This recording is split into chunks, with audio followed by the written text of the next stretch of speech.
Buddy Clark Cosplay here. I am going to show you the results of my experiments with clear top coats. So the reason I'm doing this is because there is plenty of stuff out there, videos, tutorials, literature, you name it, on sealing foam, whether it's with Plastidip or Mod Podge or epoxies. I mean, there's so many things to seal stuff with, and I do have a video.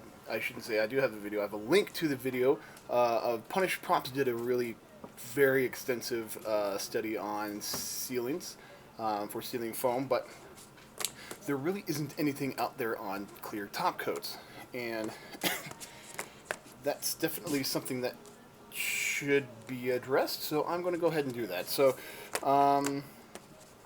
I went ahead and made a bunch of these. So I made 6 of these. They're all exactly identical. They're half-inch floor mat foam, heat sealed, sealed with Plastidip, 3 layers of acrylic paint, and they all have these nice lines in here for detail, so we can see how it all behaves with cracks and details and things like that. But the top coats that I am going to be testing are Grumbacher Final Varnish Matte, Rustoleum Matte Clear Enamel,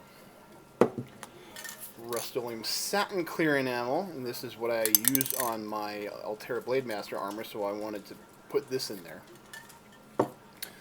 Valspar Project Perfect Top Coat Flat Matte, Rustoleum Painter's Touch 2X Ultra Cover Matte Clear, and this is not really like the others at all, Pledge Floor Care Finish, so floor cleaner, who knew? And of course, to do an effective experiment, I need a control, so I have a piece that doesn't have any top coat at all, and it's actually split in 2. So one side is my satin enamel, which is on my armor, and then the control, which doesn't have anything at all. So things I'm looking for mainly are cracking and wrinkling once the foam is bent.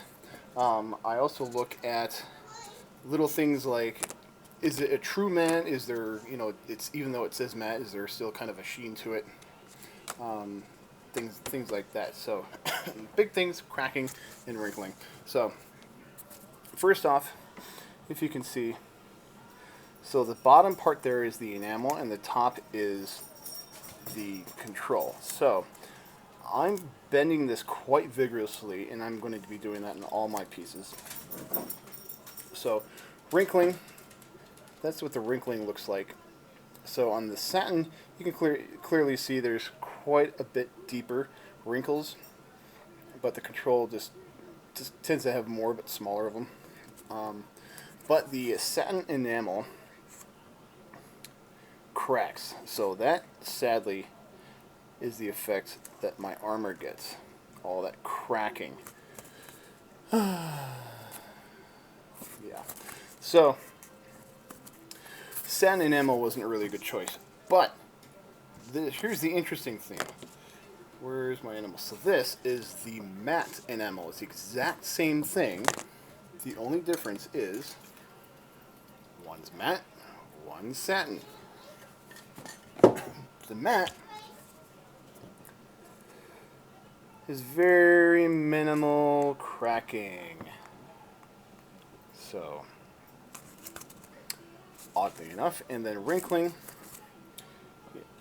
it still has a pretty good amount of wrinkling, just like the satin does. But unlike the satin version of it, it doesn't really seem to crack. I mean, it's got a touch. It's got a touch like up here. It does crack a little bit. They're pretty small, but nowhere near to the extent of that. So, things to consider, even though they're exact same brand, exact same type of paint, just the difference between matte and satin makes all the difference. Next, let's do the varnish.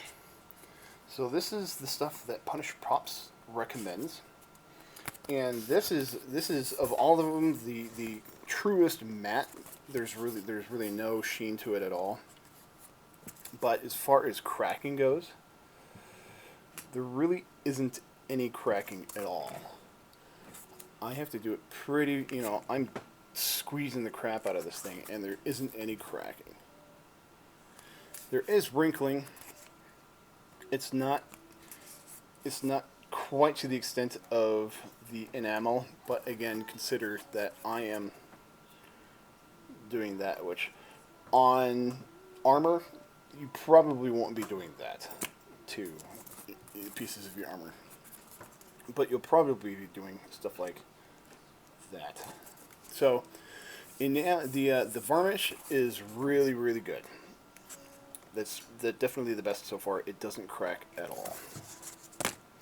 Next up, let's do the Rustoleum Painter's Touch. So let's flex it. And it cracks a lot.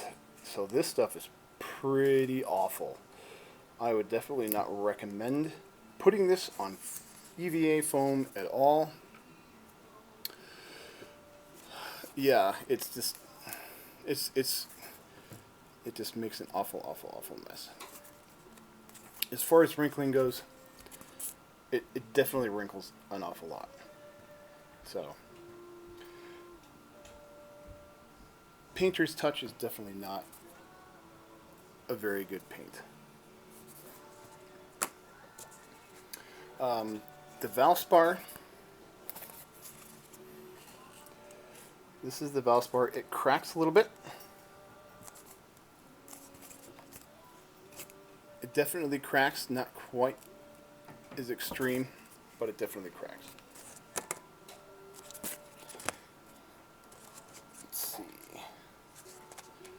That probably leaves the floor wax, the floor cleaner. So this stuff goes on very glossy. And it doesn't crack. It doesn't really crack at all. It creases a little bit, just a little bit, so that's actually pretty good wrinkling. But just like the varnish, it doesn't crack at all. So, of all of these that I've tested, the varnish is definitely my favorite. I definitely like the varnish. Which one? Here, the varnish. Definitely like the varnish out of all of them. If you're okay with a glossy coat, then the floor cleaner is definitely a good choice for that. I used an airbrush for the floor cleaner. You probably can use a regular brush for that, but airbrush seems to get more thorough coverage on that. So as far as ones that really aren't good at all, they're just in fact terrible, are the Rustoleum Painter's Touch and the Valspar. But absolutely the Painter's Touch. This stuff is awful. I would not recommend it just by looking at this. This stuff I would not recommend at all if you want to save your work. If you like your work, use this stuff. It's really nice. So Punish Props, kudos for finding this stuff. So I do realize this study is a bit Rustoleum heavy. Apparently Lowe's doesn't really like Krylon, but if you come across some Krylon and just want to experiment with that, just go ahead and try it out. And if you find anything interesting, if you find a good Krylon that works, please let me know. So that's EVA foam. As far as XPS foam, as you know, is very rigid. It doesn't bend at all, so you won't have a problem with that. So you can probably use any of these top coats on XPS foam. But there you have it. I will post these results on my page as well, so you can read them. But if you have any questions about it, please let me know, and I will see you guys later. Thank you.